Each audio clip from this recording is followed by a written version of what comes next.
Tampa Theatre opened in 1926 as a silent movie palace. It was built at the height of the American movie palace movement by an architect named John Eberson, who pioneered a style he called the atmospheric. So that's why we've got the night sky above with the twinkling stars. And over the years, we've had reports from a lot of our employees and a lot of our guests that maybe he did almost too good a job, that we've got some entities that never wanted to leave. We like to investigate the Tampa Theatre for various reasons. There's a lot of activity here. You know, you can walk through the halls and you can feel it. So anyway, there's a lot of that going on, all kinds of paranormal activity, but it's all good. We've had no negative encounters, and really it's just a fantastic place all around. I love the Tampa Theatre, investigating it because it's large. There's a lot of activity that has gone on here. There's a lot of validation between different groups that have, come here and investigated, and it's just a great place in general. We've been called the most haunted building in Tampa by some that have visited.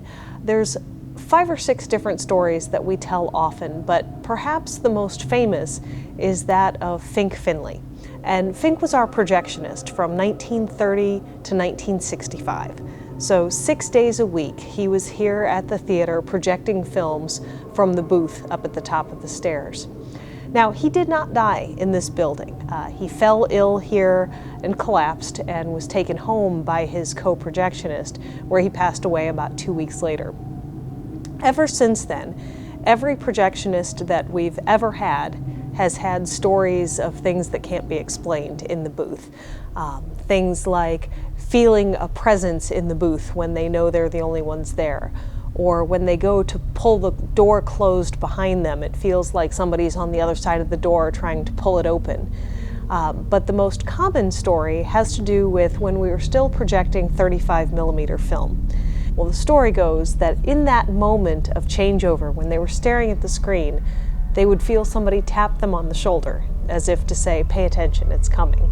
You know, here at the Tampa Theatre, I've had personal experiences. One such experience was up in the projection booth where I was tapped on the shoulder, and immediately I thought there was something that I rubbed my back on, but I turned and there was nothing there. And we had this meter that measures the electromagnetic field, and one of my other team members brought it up and put it up to my chest, and it went just full tilt. I mean, just lit me up. It was there for about 20 seconds and dissipated. Strange experience. Later, after we were done up there, we went downstairs.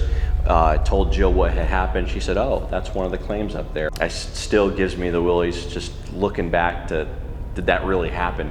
But it's all part of the magic that is the Tampa Theatre.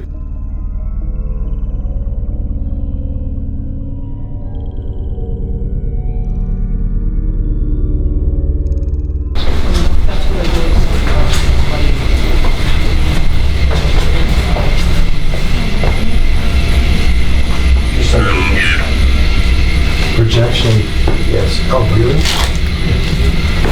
Oh, that's cool. That's very cool. We're near the projection room. It just said projection. Just a projection. Oh, really? Ed's in there, though. I can hear him. Yeah, I know too. This seems cool. But it's not just our projectionists. Our guests have also had experiences up in the upper part of the balcony right below the booth that usually have to do with smells. Now, so the story goes, Fink's morning routine every time he got to the theater was to get a cup of coffee and smoke a cigarette on the way up to the projection booth, and then once he was up there, to shave and to dress for work every day. So our guests have reported smelling coffee and smelling cigarettes up in the upper part of the balcony, but the most common one is they report smelling lilac. And for the longest time, we couldn't figure out what the significance was of lilac until we realized that the popular aftershave of Fink's time was a lilac vegetel, a powdered lilac scent. So we think what people might be smelling up there is Fink having his morning shave every day when he gets up to the booth. Now, Fink is probably the most famous. If you were to Google Tampa Theatre ghost, he's the one that would come up. But there are others. There is a doorman, a ticket taker, named Robert Lanier, who we think may still be up at the front of the theater. There's a woman in white up in the mezzanine that we believe is the spirit of a young woman who was killed at the intersection outside at Franklin and Polk before the theater was ever built. But anyway, this is the area where they have seen the woman in white. One of the attendants had seen the woman in white, but when she walked over here, this big, huge, I mean, this thing is heavy, all right? And this thing was spinning like right here in the center of the room. My favorite story, and the reason that I'm sitting in the seat that I'm sitting in, is the story of the man in the fedora. And it's a story that came to us from our previous marketing director who was here with the theater for about 25 years. She tells the story of coming through the dark theater one day when we weren't open to the public and seeing what she thought was a man in a hat sitting in this seat.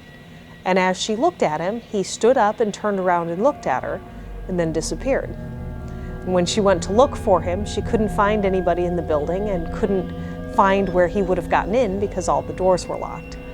So she told the story for years, and nobody else ever really had any evidence to corroborate it until very recently, when the group from Genesis Paranormal was in the building doing some investigative work for an event that we were going to have for Halloween.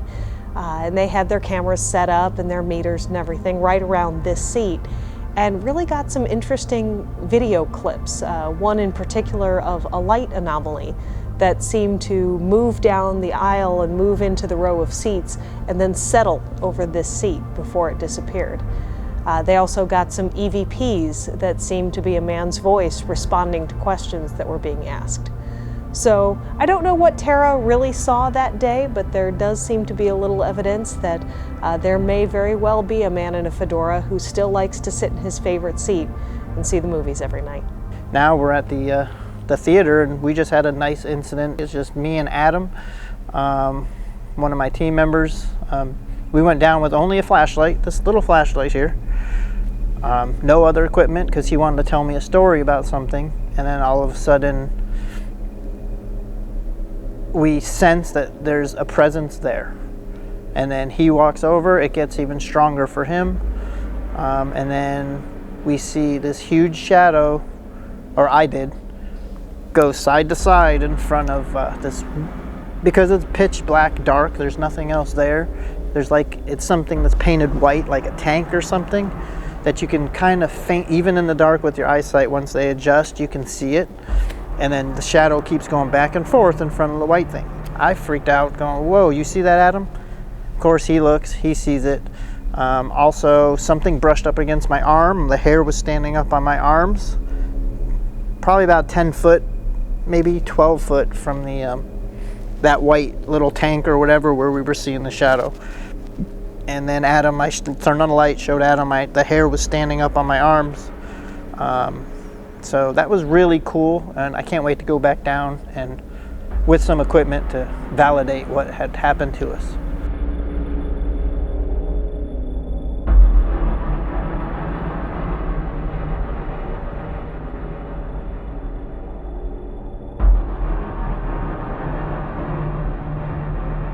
This building is an absolute masterpiece. To walk through it, you're just in awe. You walk into the cinema room where the chairs are, and it's breathtaking. The place itself is just a historic landmark, and it holds so much history here.